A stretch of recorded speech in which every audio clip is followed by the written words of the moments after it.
hay clasificaciones, ¿no? Hay tipos de PIC. La principal es la fibrosis idiopática, ¿no? La principal. Entonces, ¿qué quiere decir esto? En EPOC hay un problema obstructivo a nivel de las vías respiratorias, ¿no? El problema está en las vías respiratorias, en la vía por donde circula el aire. Ahí está el problema. Hay una obstrucción a ese nivel. Por múltiples factores, ¿no? Ahí tenemos la bronquitis crónica y el enfisema, con diferentes características. Lo vamos a ver más allá.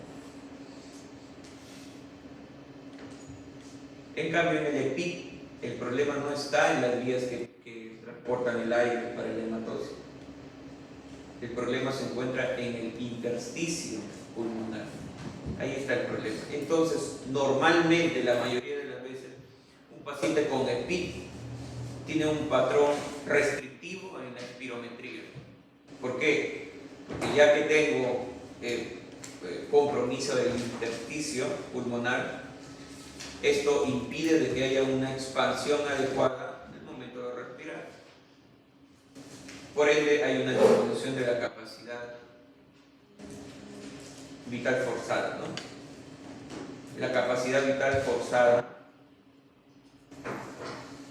es aquel volumen de aire que exhalas luego de una inspiración forzada. Es decir, yo inspiro lo más que puedo de aire, lo más que puedo, y después elimino todo ese aire, todo lo máximo que puedo. Todo eso ahí es la capacidad vital forzada. Entonces, en pacientes con patrón restrictivo, por ejemplo en EPIC, la capacidad vital forzada está disminuida. Sin embargo, mi cociente B1 sobre la capacidad vital forzada está dentro de los valores normales o aumentado. En contraposición al EPOC, el EPOC produce un patrón obstructivo en la espirometría. Y el patrón obstructivo se observa como este cociente que les acabo de mencionar, el B1, ¿no? El volumen expiratorio en el primer segundo sobre la capacidad vital forzada menor a 0.7, menor a 0.7, 2,70%. Y además, porque hasta ese punto, si es que me sale esos valores en mi espirometría, yo tendría dos posibilidades, ¿no? Que sea un EPOC o que sea un asma. ¿Cómo lo diferencio? Porque solicito una prueba del broncodilatador. La prueba del broncodilatador. Si es que después de la prueba del broncodilatador, ¿no?, le administro a mi paciente un bronco, o sea, el butamol, por ejemplo, inhalado, hay una recuperación de la función respiratoria en más del 12% o su equivalente a 200 mililitros. Yo digo que este es reversible, mi obstrucción es reversible. ¿Y qué patología es reversible entre EPOC y asma? Asma. El EPOC es irreversible, no hay mejoría. En el asma sí podemos, o sea, mejora el paciente con la broncodilatación. Ya, entonces tengan en cuenta eso. ¿Cómo defino a través de la espirometría un patrón obstructivo y un patrón restrictivo? ¿Qué es más común en EPOC? El patrón obstructivo. ¿Qué es más común en EPIC? El patrón restrictivo.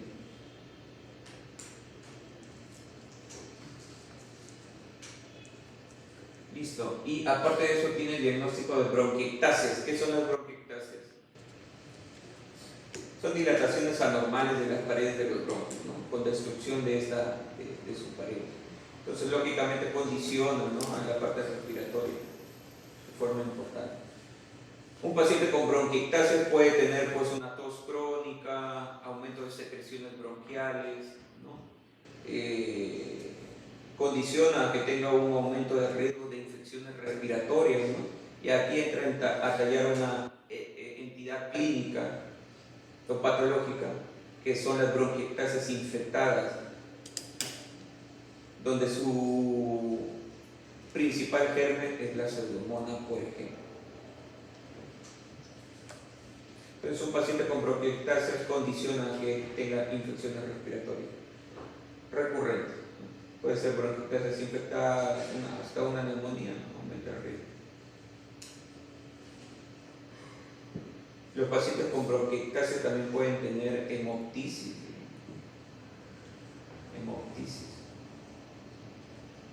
Y hemoptisis severas en algunos casos, que puede llegar hasta el shock. El shock, decían algunos.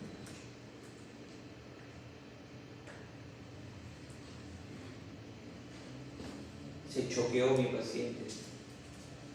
Hay algunos docentes viejitos que no les gritan. ¿Qué es choqueo? ¿Qué se choqueó? ¿Qué? Se chocó en un auto. Está en shock.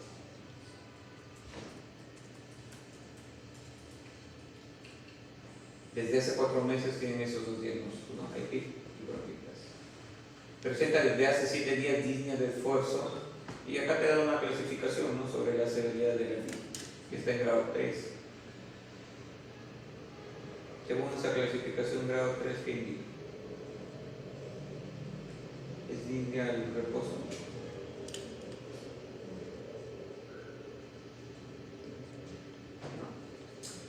No leyó nada del caso clínico. Sensación de ronquera de pecho. No les han pasado los casos. No han pasado. Sensación de ronquera de pecho y tos con expectoración verdosa mucopurulenta. Ya esa expectoración verdosa mucopurulenta, ¿qué podría ser? Una neumonía, podría ser una bronquiectasis infectada. Pero ahorita vamos a definir a través del examen físico qué más puede ser, ¿no? Si una neumonía o una bronquiectasis infectada. 2 días antes del ingreso presenta fiebre, cuadro infeccioso definitivamente, ¿no? Ya tenemos la clínica sistémica, fiebre, que cede parcialmente con antipiréticos y nota cianosis leve en dedos y lechos humillante.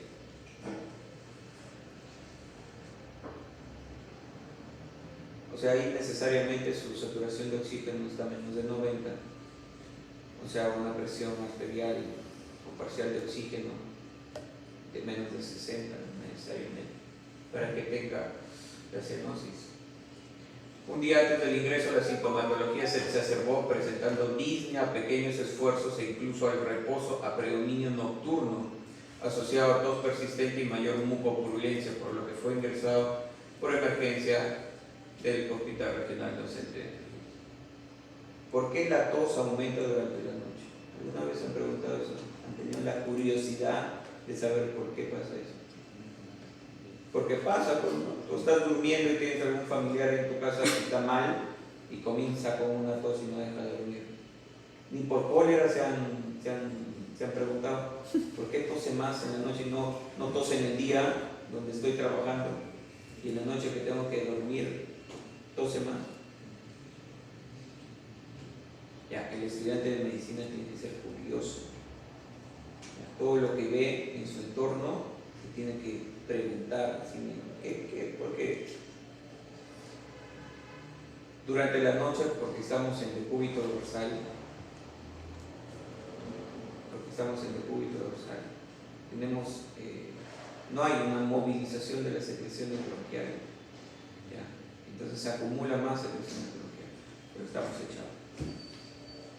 Esa posición, la acumulación de las secreciones bronquiales, expresa a nivel central la presencia de un cuerpo extraño. La presencia de un cuerpo extraño en vías respiratorias activa el reflejo tusígeno. Además, referente al ciclo circadiano del cortisol, a partir de la medianoche y en la madrugada hay una disminución del cortisol. Y el cortisol es el antiinflamatorio más potente que tenemos en nuestro cuerpo, producido por las glándulas suprarrenales en la corteza suprarrenal.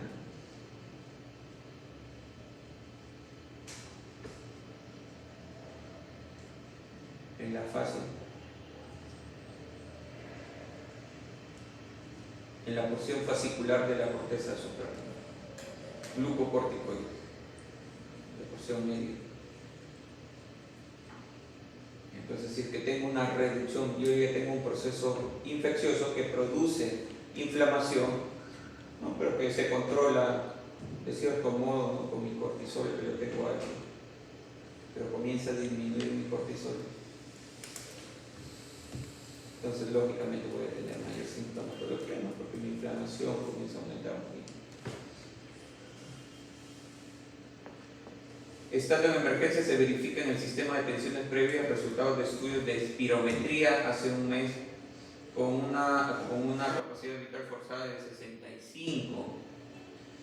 ¿Ya? ¿Cómo está esa capacidad vital forzada?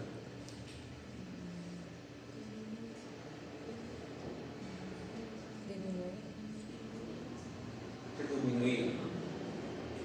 Y el BEF1 está en 50, el BEF1 sobre la capacidad vital forzada está en 60, o sea, menos de 0.7. Listo, eso es patrón obstructivo. Pero como tengo la capacidad vital forzada disminuida también, entonces ese es patrón restrictivo. Por ende, y aparte dice que post broncodilatación mejora en un 5 y 7%. ¿Llega al 12%? No. ¿Es reversible? No. Entonces tengo patrón obstructivo y restrictivo. Eso es un patrón mixto. Es un patrón mixto que se relaciona con el EPOC que tiene, porque clínicamente tú puedes sacar que tiene un EPOC y en la espirometría puedes sacar que es un EPOC y aparte tiene su EPIC común en pacientes con afecciones respiratorias, ¿no? Que se superpongan las patologías. Normalmente no encuentras, como dice el libro, ¿no? Exactamente igual, tienes que tú interpretar y normalmente se superponen las enfermedades. Antecedentes personales, ingreso hospitalario previo hace 10 días por diagnóstico de bronquitis crónica, pero solicitó retiro voluntario. Hace 10 días. ¿Cuál es la definición de neumonía intrahospitalaria?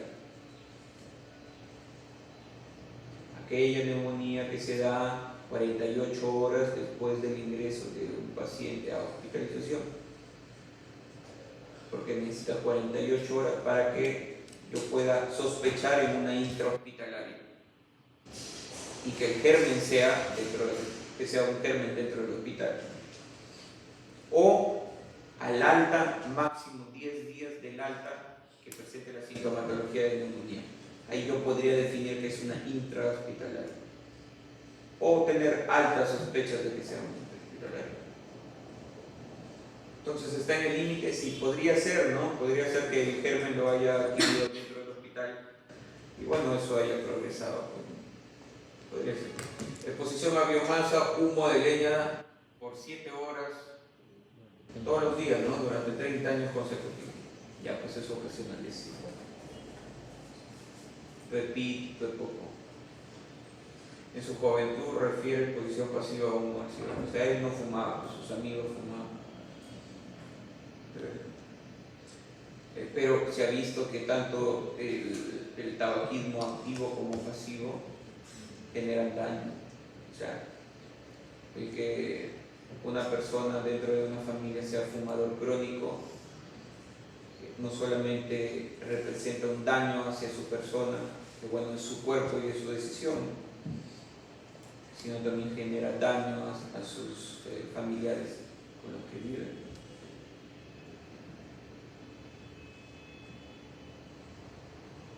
Entonces por ahí hay que agarrarlos por el corazón.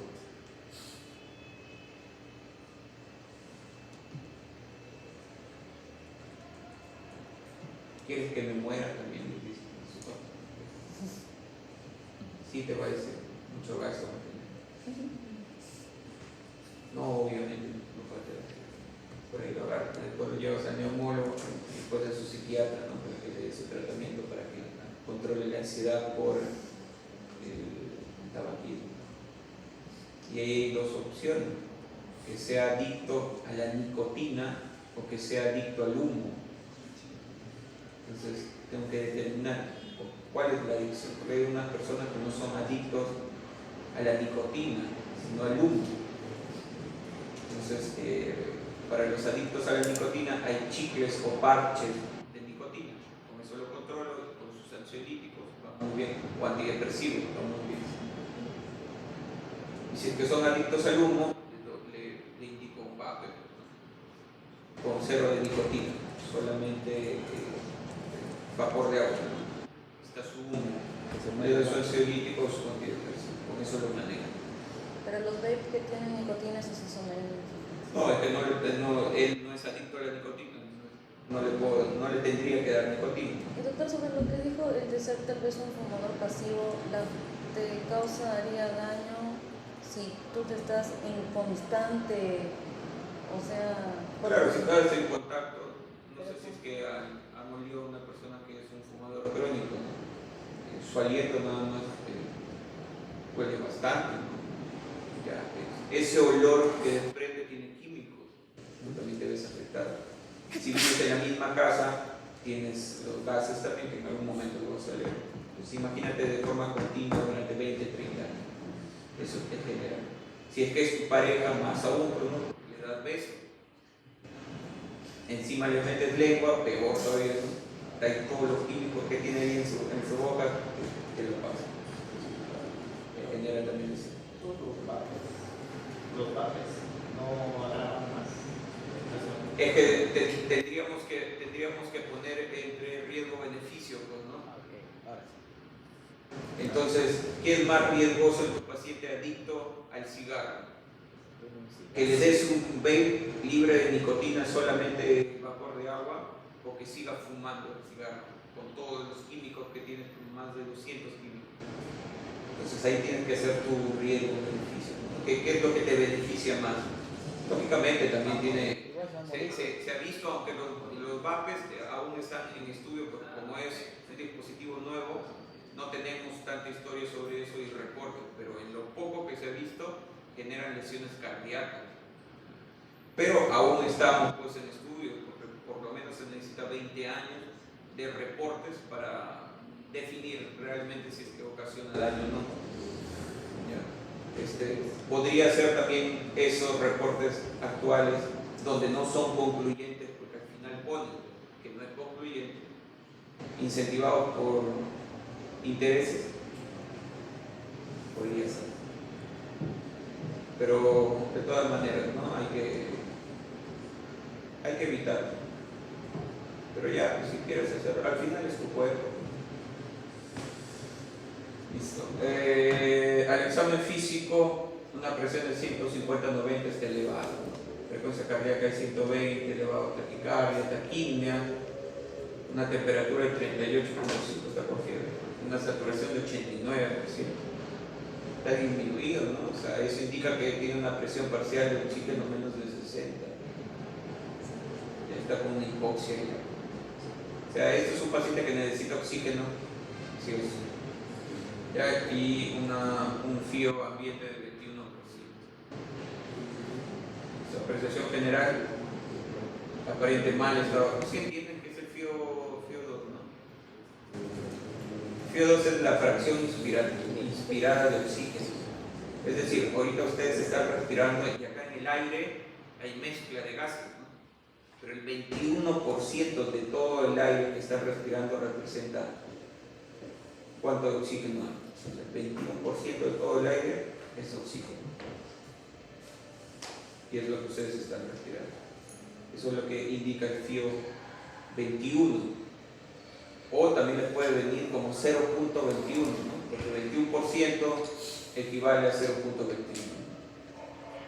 O divides entre 100. El símbolo del porcentaje es dividir entre 100. Apreciación general, mal estado general, regular, estado de nutrición regular, de hidratación, orientado en espacio dispersón. O sea, en tiempo está desorientado, ¿no? Palidez 2/3, llenado capilar mayor a 2 segundos, ¿no? Y ya hay un problema de perfusión. Acropaquias, ¿qué son las acropaquias? Son dedos empalidos de tambor o dedos hipocráticos, también se entiende. relacionados a procesos de hipoxia. No esclarecido al 100% sobre por qué se produce, pero hay ciertas teorías, ¿no? Ciertas explicaciones que le podemos dar, ¿no? En un tejido expuesto a un ambiente de hipoxia, a lo largo del tiempo genera un aumento de producción del tejido como tal, ¿no? Y eso genera que los dedos pues se engrosen, ¿no? Pues sobre todo la parte distal, por eso que parecen palillos de tambor, o dedos hipocráticos, ¿no?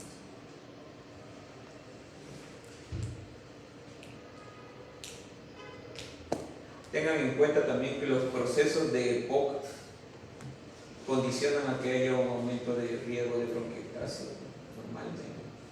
EPOC severos, los EPOC severos generan pues, ¿no? Un aumento de riesgo de bronquiectasis, de las dilataciones anormales.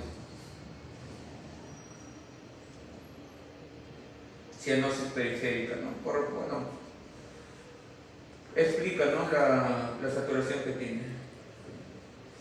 Edema en miembros inferiores con fobia de 2 pulsos sobre 3. Edema en miembros inferiores. Aparato respiratorio, murmullo vesicular disminuido en un tercio inferior de ambos campos pulmonares, ¿no?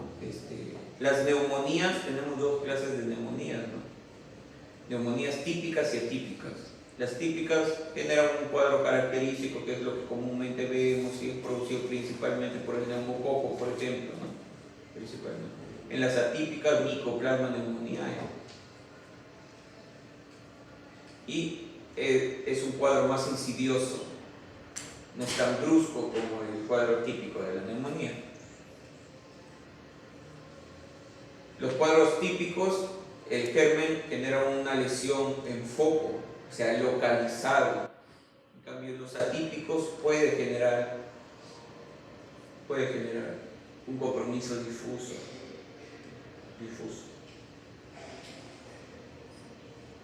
¿No? Y ahí entra a tallar un concepto, ¿no? La disociación clínico-radiológica en pacientes con neumonía atípica.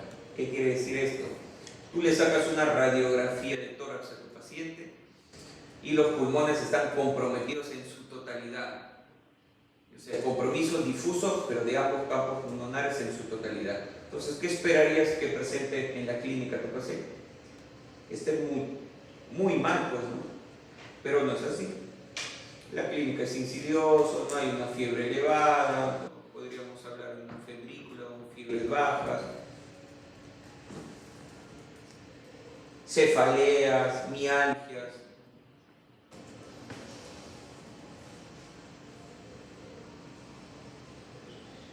Entonces esa es la disociación clínico-radiológica, que los hallazgos radiológicos no se relacionen al cuadro clínico que presenta el paciente. Característicos de neumonías atípicas. Entonces, ya sabiendo eso, si hay un murmullo vesicular disminuido en tercio inferior, pero de ambos campos pulmonares, ¿qué sospecharía más? ¿En una típica o en una atípica? En una atípica. Tengo un compromiso de los 2/3 de ambos campos pulmonares. Normalmente lo típico, por ejemplo, el neumococo produce un foco neumónico que es localizado en algún lóbulo pulmonar, 3 en el derecho, 2 en el izquierdo. Localizado, y es ahí en ese foco neumónico donde yo voy a escuchar todos los ruidos. O en el paso entre la condensación y el parénquima normal del pulmón, hay también aparición de nuevos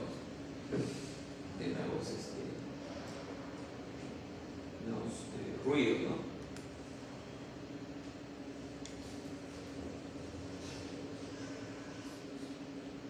Roncus.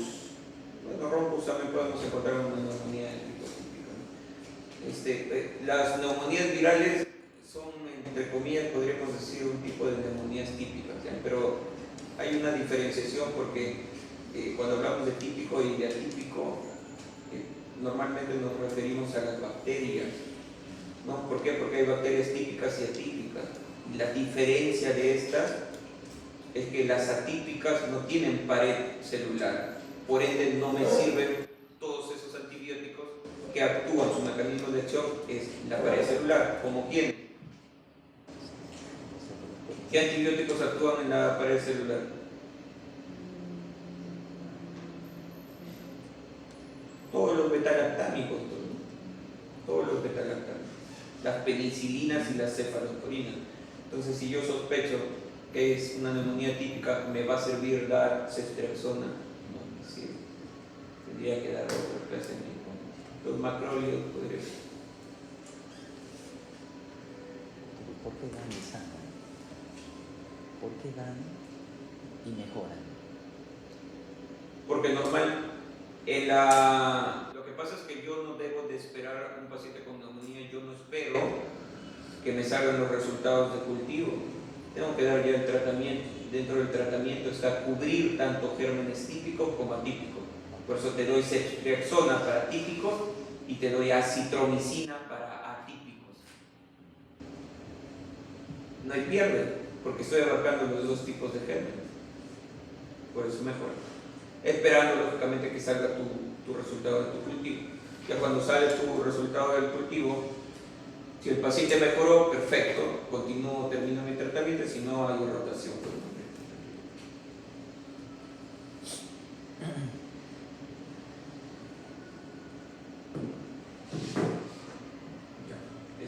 Sibilantes es como una neumonía.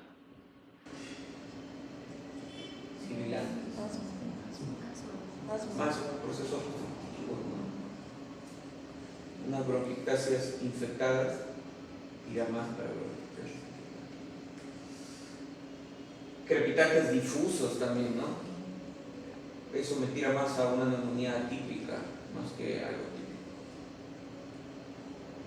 Porque los crépitos lo veo o lo identifico en la condensación, pues, ¿no? En el foco neumónico, donde se está produciendo la condensación. Se condensa, es decir, se hace más líquido o más sólido. ¿Qué indica condensación? ¿Que se hace más líquido o más sólido? Más sólido. Por eso que las vibraciones vocales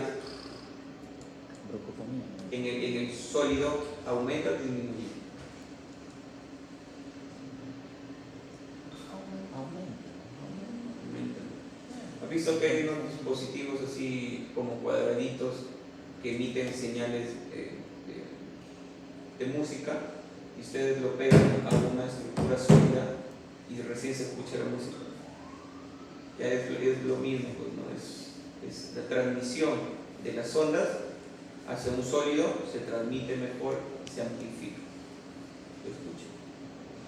Miren en internet hay así como unos cuadritos, unos aparatitos que lo conectas con tu celular, le transmites la música, pero así en el aire no se escucha nada. Tienes que adherirlo a cualquier estructura sólida. Por ende, si es que tienes, por ejemplo, mientras más grande sea este aparato sólido, más volumen tiene. Pero lógicamente pues, no tiene la definición de los otros dispositivos parlantes especializados. Solamente para jugar un ratito. Ya. Aparato cardiovascular, ruidos cardíacos rítmicos aumentados, incurgitación yugular positiva, no se ocultan soplo. Tu paciente, con todo lo que hemos hablado, tiene clínica de insuficiencia cardíaca. Ahí tendríamos que aplicar los criterios del Framingham, que también lo vamos a ver. No tenemos criterios mayores y menores. Hay una mnemotecnia para aprender los criterios mayores que es predecir. Y hay algo en particular que tienen que tener en cuenta porque a veces preguntan. La disnea es un criterio mayor o menor de insuficiencia cardíaca. Si les preguntan así a secas disnea, es criterio menor. Pero si les ponen disnea paroxística nocturna, eso es criterio menor. tengan cuidado porque a veces suelen preguntar. Neurológico confuso, somnoliento, subglabo de 13, pupilas isofóricas fotorreactivas, exámenes auxiliares, un hemograma con unos leucocitos de 21.000, pues están muy elevados, ¿no? Valores normales de 5 hasta 10, 11 algunos laboratorios, pero 21.000 están muy elevados, indica de que hay un proceso, pues, ¿no? De base. Con esos niveles infecciosos, casi el 100%. ¿No? Bastones 7%. ¿No? ¿Cuáles son los valores normales de los bastones? Que son las formas inmaduras de los neutrófilos, ¿no? Cuando hay un proceso infeccioso, tu médula trata de sacar la mayor cantidad de neutrófilos, ¿no? Entonces, en ese afán de generar más células de defensa, saca células inmaduras, neutrófilos inmaduros, abastonados, neutrófilos en banda, también llamados abastonados. Los valores normales es de 0 hasta 5, máximo, tiene 7. Bacteria. Tiene 7. Entonces esto de acá es una leucocitosis de desviación izquierda. ¿Y por qué se dice que es de desviación izquierda? ¿Por qué se dice que es de desviación izquierda? Porque nosotros tenemos, o antiguamente, bueno, actualmente también se sigue utilizando, pero nosotros tenemos una fórmula leucocitaria, ¿ya? Donde hacia, ¿qué es esto de acá? ¿No? Que acá han puesto solamente abastonados y segmentados, ¿no? Los segmentados son los neutrófilos normales, de fórmula natural. El total lo tienes que sumar los dos para tener la cantidad de neutrófilos totales. En este caso 79 también, ¿verdad? Entonces en la fórmula, acá, en esta fórmula donde hacia su derecha, ahí vas a poner eosinófilos, basófilos, linfocitos, ¿no? Hacia el lado derecho. Todos esos, a partir de los segmentados, son formas maduras, y las formas maduras de la celularidad leucocitaria va hacia el lado derecho, y las formas inmaduras, en este caso los bastones, van hacia el lado izquierdo. Por eso se dice que hay desviación a la izquierda. Solamente por la posición que se pone, que se ha acostumbrado a poner a los abastonados, ¿no? En la fórmula leucocitaria. Por eso se dice desviación a la izquierda. Hematocrito el 33%, se tiene una hemoglobina de 11. Gasometría, en el caso de que no esté deshidratado, gasometría arterial pH 7.3, está con acidemia, ¿no? Acidosis. La presión parcial de oxígeno está en 40, disminuido, pues no. Disminuido. La presión parcial de CO2 está en 57, está aumentada. Eso te indica ya una acidosis respiratoria. Aumentado hacia arriba CO2, pH disminuido en diferente dirección, acidosis respiratoria. Bicarbonato 36, está aumentando tu bicarbonato como un medio compensatorio, tratando de llevar tu pH hacia arriba, hacia la normalidad. Entonces está en 36. Radiografía de tórax, congestión pulmonar, ¿no? Hay una congestión pulmonar, o sea, tu pulmón está húmedo, hay un edema agudo del pulmón. Entonces, dentro de la congestión pulmonar tenemos edema agudo del pulmón tipo cardiogénico, o sea, producto o secundario a un problema cardíaco, y de tipo no cardiogénico. En el tipo no cardiogénico se denomina síndrome de distrés respiratorio agudo. ¿Cómo lo defino? Tendría que descartar una causa cardíaca. ¿Cómo descarto una causa cardíaca? Solicito un examen de laboratorio, que es el propéptido natriurético B. Debe salir dentro de los valores normales, y con eso descartaría en una gran proporción de que sea del tipo. Aparte, mi fracción de eyección del ventrículo izquierdo debe estar normal, ¿no? Que es mayor al 50%, decimos que está normal. Conservada, fracción de eyección conservada.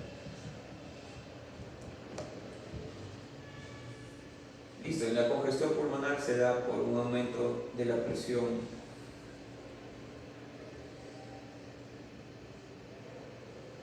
presión capilar pulmonar, que es un tipo de presión hidrostática. Imagínense un alveolo, ¿no? Un alveolo, que es como un redondito, ¿no? Un globo. Imagínense, el globo es su alveolo. Alrededor del globo pasan los capilares que llevan la sangre desoxigenada. Entra el aire al alveolo, se produce la hematosis, porque la membrana alveolo capilar es delgadita, pues se produce difusión de gas. Se oxigena así la sangre.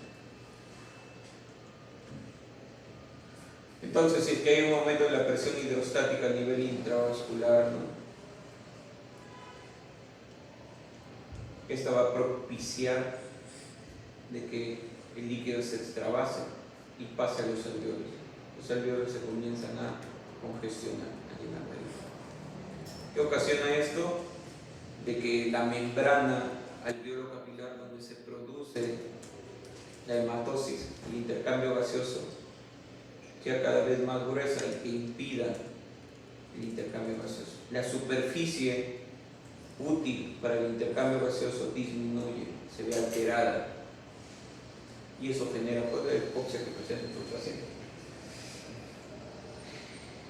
Cardiomegalia, el aumento, ¿no?, del tamaño del corazón, cuando es un paciente que es hipertenso, mal controlado, por ahí podría estar la explicación.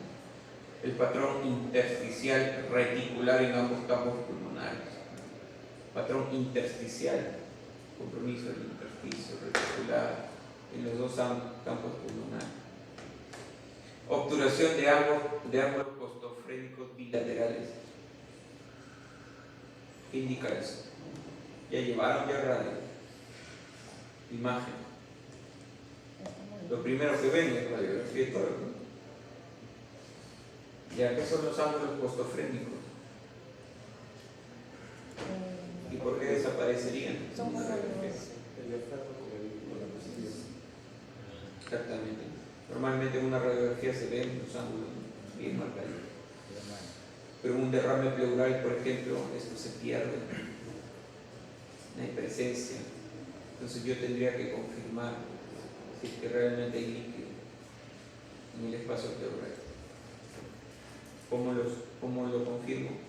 Solicito una ecografía de tórax con marcaje para ver cuánto de líquido hay.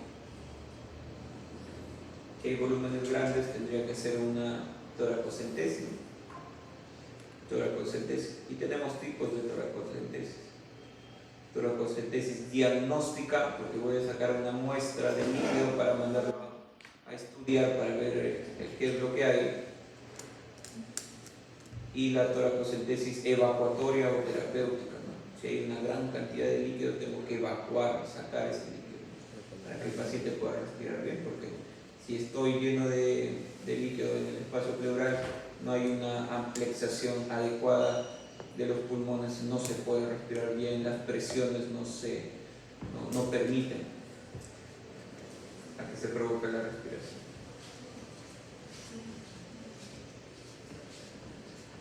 Hay ciertas características del líquido pleural que también deben de saber, ¿no? Eso se define con los criterios de Line. Los criterios de Line, L-I-G-H-T, me sirven para definir si es que es un trasudado o un exudado. Si es de causa de neumonía, secundaria a una neumonía, un derrame pleural es exudativo o trasudativo. Exudado. Si es que es por causa de una insuficiencia cardíaca, trasudado. Revisen eso los criterios. Ecocardiograma, hipertrofia ventricular izquierda con fracción de eyección del ventrículo izquierdo en un 50%, está en el límite, ¿no? Ahí de la normalidad, pero ya tiene su hipertrofia ventricular izquierda. Bueno, hoy día no voy a volver a ver break. Ya, este es al toque, al poner al toque.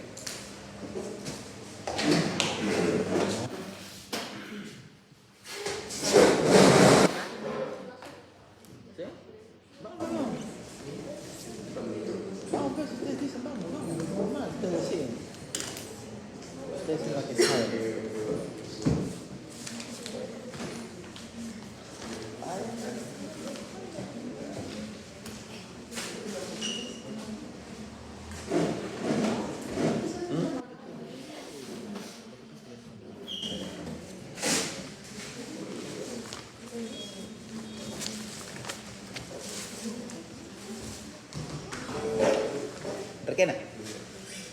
Ya estamos adelante.